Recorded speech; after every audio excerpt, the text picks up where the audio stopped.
Hello friends, I welcome you on my lecture series on partial differential equations. In lectures 1 to 10, we have discussed about linear partial differential equations as well as quasi-linear partial differential equations, and we have discussed how to solve quasi-linear partial differential equations using Lagrange method. Now onwards, our concentration is on non-linear partial differential equations of first order. So in this lecture, we will discuss different types of solutions of first order partial differential equations, and then we will continuously discuss how to find out solutions of non-linear partial differential equations. So now our focus is on non-linear partial differential equations of first order. We will first discuss different types of solutions, then we will discuss the methods of solving non-linear partial differential equations in upcoming lectures. So our today's session is on different types of integrals or solutions of a partial differential equation of first order. So let us recall what is meaning of solution of a partial differential equation. So as we know, a solution or another name for solution is integral of a partial differential equation is a relation between the dependent and the independent variables which is free from derivatives and which satisfies partial differential equation. So we are already familiar with this definition. Solution of a partial differential equation is nothing but the value of unknown function which is free from derivatives and which satisfies the given partial differential equation. So the integrals of the first order PDE involving dependent variable z and independent variables x and y are generally classified as follows. So we have different types of integrals or solutions: complete integral, particular integral, singular integral, and general integral. So we will discuss each type of solution one by one with the examples.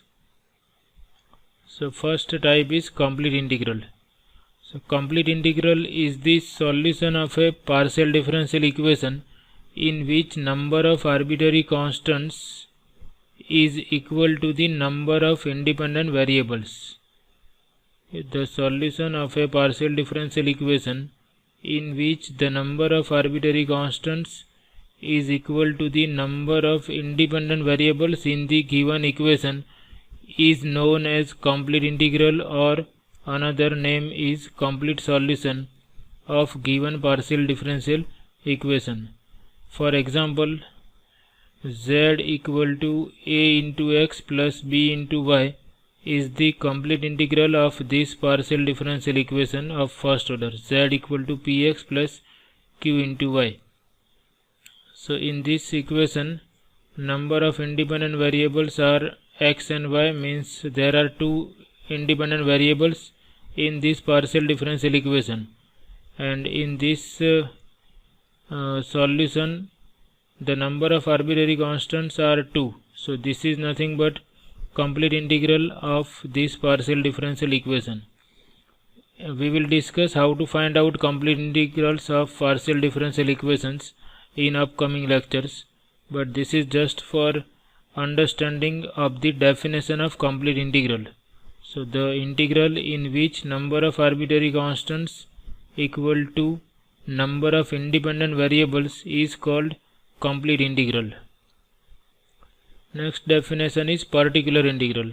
So particular integral means it is the solution which is obtained from complete integral by taking different values of arbitrary constants. So here if I take different values of a and b, then I will have different solutions. So those solutions which are obtained by taking particular values of arbitrary constants in the complete integral are known as particular integral or particular solution. So an integral obtained from complete integral by taking particular values of arbitrary constants is called particular integral or particular solution of partial differential equation. So as I discussed, z equal to ax plus by is complete integral of this PDE. So if I take this a equal to 1, b equal to 1, I will obtain z equal to x plus y. So this is one particular integral. Similarly, for a equal to 1 and b equal to minus 1, I will obtain z equal to x minus y. Similarly, if I take a equal to 1, b equal to 0, I will obtain z equal to x. And for a equal to 0, b equal to 1, I will obtain z equal to y. So all these are particular integrals because they are obtained from this complete integral by taking different values or particular values of arbitrary constants. So because a and b are arbitrary constants, there are infinite number of values for these arbitrary constants. So this partial differential equation has infinite number of particular solutions. Next definition is singular integral. So singular integral is also obtained from complete integral. So first we assume that suppose this is given partial differential equation of first order. This is the general form of first order partial differential equation f of xyz pq equal to 0, where we know that small p is del z by del x and small q is del z by del y. So suppose complete integral of this equation 2 is given by equation number 1, phi of xyz ab equal to 0. So this a and b are arbitrary constants, and suppose equation 1 is complete integral of equation 2. Now the solution or integral obtained by eliminating arbitrary constants a and b from 1. So in equation 1 we have two arbitrary constants. So to eliminate these two arbitrary constants, we require two more equations. So we differentiate equation 1 partially with respect to a and with respect to b, and we will obtain two more equations, del phi by del a equal to 0 and del phi by del b equal to 0. So we have these three equations. Equation number 1, phi of xyz ab equal to 0, and del phi by del a is 0 and del phi by del b is 0. So the solution obtained by eliminating arbitrary constants a and b from equation 1 means complete integral, and del phi by del a equal to 0, del phi by del b equal to 0 is called singular integral or singular solution of equation 2. So that means singular solution is always free from arbitrary constants, and it is obtained from complete integral by eliminating arbitrary constants using these two more equations, del phi by del a equal to 0 and del phi by del b equal to 0. So again I repeat, the solution or integral obtained by eliminating arbitrary constants a and b from 1 means complete integral, and del phi by del a equal to 0, del phi by del b equal to 0 is called singular integral of given partial differential equation 2. So remember, singular integral is an integral which involves no arbitrary constant. Singular integral, when it exists, there are some equations which has no singular solutions or singular integrals. So if singular integral exists, then it is generally distinct from complete integral. It is generally different from complete integral. For example, suppose we consider this partial differential equation z square into p square plus q square plus 1 equal to 1. So suppose this is partial differential equation of first order, and suppose this equation 1 plus a square into 1 minus z square equal to x plus a into y plus b whole square. Suppose this 1 plus a square into 1 minus z square equal to x plus ay plus b square. Suppose this is complete integral. Here I write again, this is x plus a into y plus b whole square. So suppose equation number 3 is complete integral of this partial differential equation z square into p square plus q square plus 1 equal to 1. Now we want to obtain singular integral or singular solution of equation number 4. So for that we require complete integral. So here we have written that this is complete integral. So now to find out singular integral, we have to differentiate this complete integral 3 partially with respect to constants a and b. So suppose I differentiate with respect to a partially, then here 1 minus z square will be considered as constant, and derivative of 1 plus a square with respect to a is 2a. So derivative on left hand side is 2a into 1 minus z square with respect to a. Okay, so here we have written 2a into 1 minus z square. Now on right hand side we have square of x plus ay plus b. So this term depends on small a. So derivative is, first we have to differentiate this square.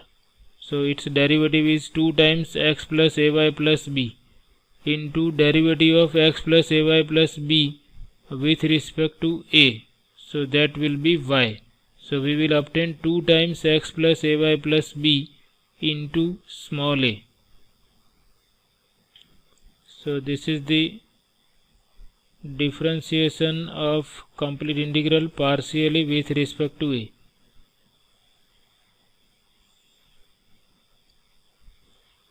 Similarly, we differentiate this equation 3 partially with respect to b. So there is no term containing b on left hand side, so derivative is 0 in left hand side with respect to b. Derivative is 0. So 0 equal to, again it is 2 into x plus ay plus b into derivative of x plus ay plus b with respect to b, that is 1. So here we will obtain 0 equal to 2 times x plus ay plus b. So this equation 6 is the derivative of complete integral with respect to b. So now we have to use equation number 3, which is complete integral of equation 4. So using equation 3, 5 and 6, we have to eliminate arbitrary constants a and b. So now from 6 you can see we have 2 into this bracket equal to 0, but 2 is non-zero, therefore we must have x plus ay plus b equal to 0. Now if we put value of 7, that is if we put x plus ay plus b equal to 0 in 5, we will have 2 times a into 1 minus z square equal to 0. Now 2 is non-zero, so we obtain a into 1 minus z square equal to 0. So therefore a equal to 0. So a is eliminated. We can put a equal to 0. So now if x plus ay plus b is 0, So from this we have x plus ay plus b equal to 0, and from this we obtain a equal to 0. So if we use equations 7 and 8 in complete integral, okay, so here we put a equal to 0 and x plus ay plus b equal to 0. So we will obtain 1 minus z square equal to 0, and that implies z square equal to 1.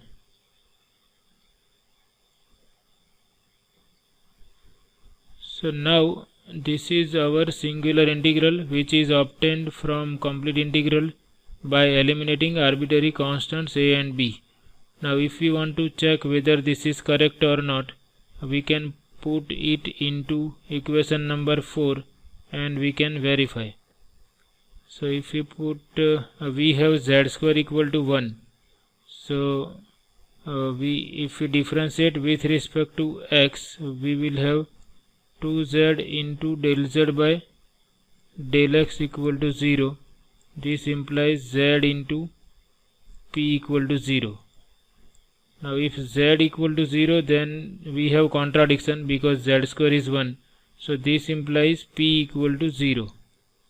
Similarly, if we differentiate this with respect to y, we will obtain q equal to 0. So if we put z square equal to 1, p equal to 0 and q equal to 0 in equation number 4, okay, we are putting z square equal to 1, p and q are 0, then we can see equation 4 is satisfied. That means z square equal to 1 is singular integral of equation number 4. Okay, so here I have written again from z square equal to 1 we obtain p equal to 0 and q equal to 0. So now p equal to q equal to 0 and z square equal to 1 satisfy given equation 4, and hence singular integral of given equation 4 is z square equal to 1. So again I repeat, singular integral is obtained from complete integral by eliminating arbitrary constants a and b by differentiating complete integral with respect to a and b. And the next definition, last definition, is general integral. So suppose phi of x, y, z, a, b equal to 0 is complete integral of this first order PDE, say f of x, y, z, pq equal to 0. Now suppose that one of the constants, means a and b, is a function of the another. That means suppose b is a function of a,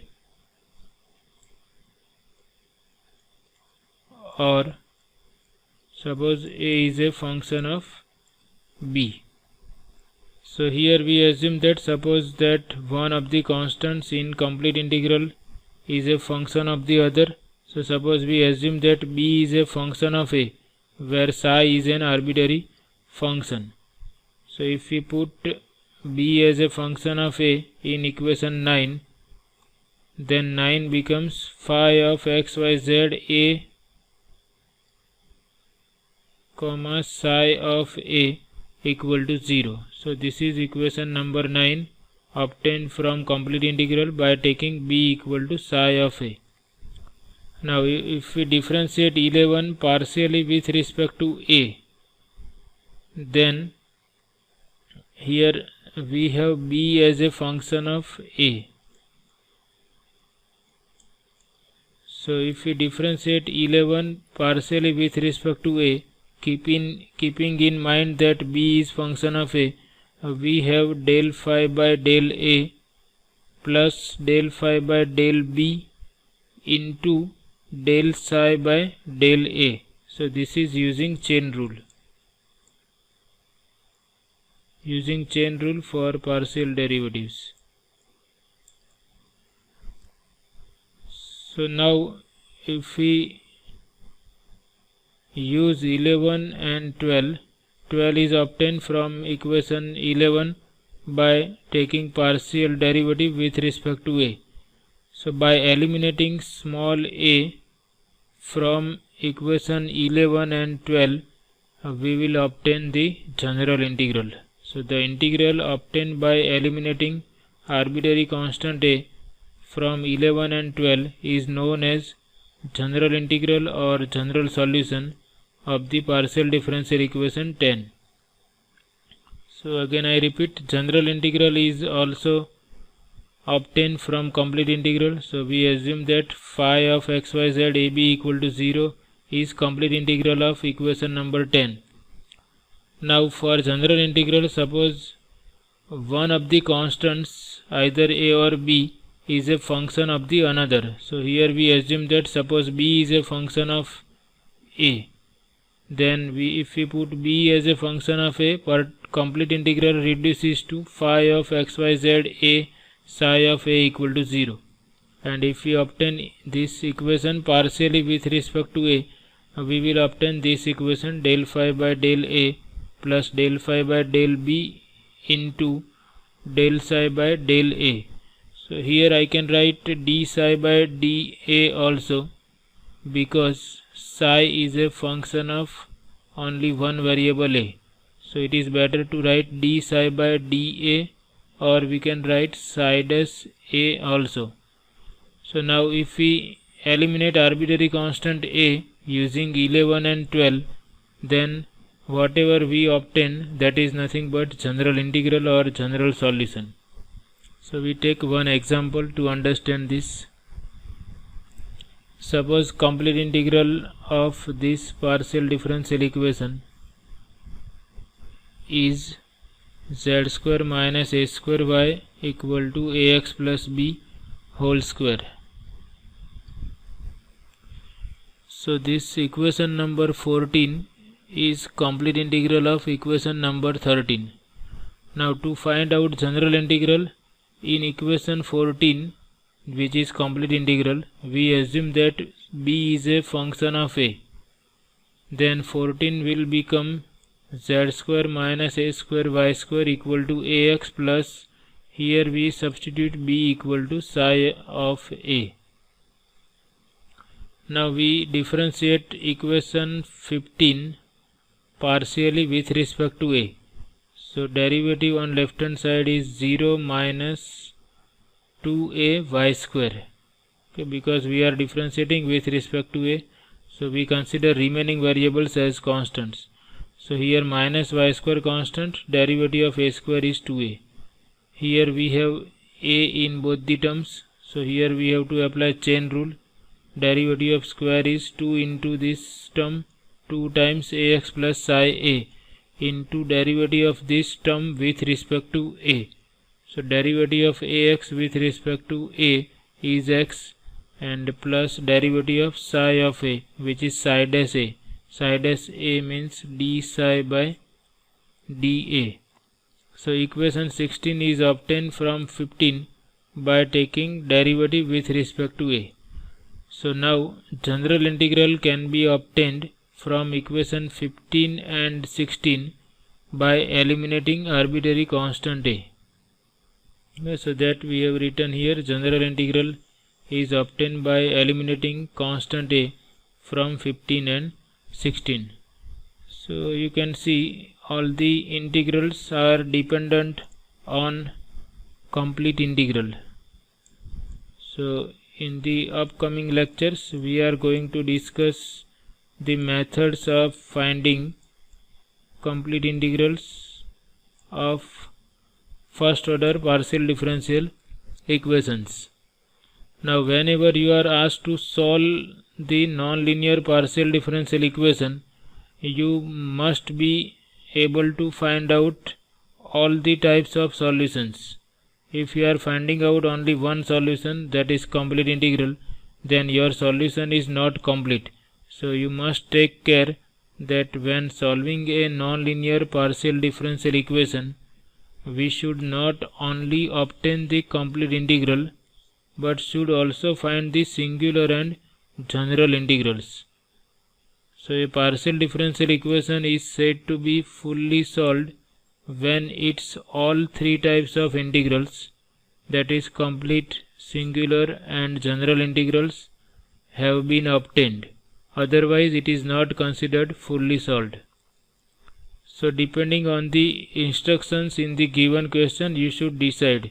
If you are asked to find out complete integral only, then you can find out complete integral only. But if you are asked to find out the solution of the given partial differential equation, then you should find out all the types of integrals to write down the complete solution of that given partial differential equation. So in this lecture we have discussed different types of integrals or solutions of a first order PDE, and in upcoming lectures we are going to discuss methods of finding complete integral of a non-linear partial differential equation. So I hope you like this lecture. If you like this lecture, please share with your friends, and please give your feedback in YouTube comment section so that I may improve my upcoming lectures. Thank you very much.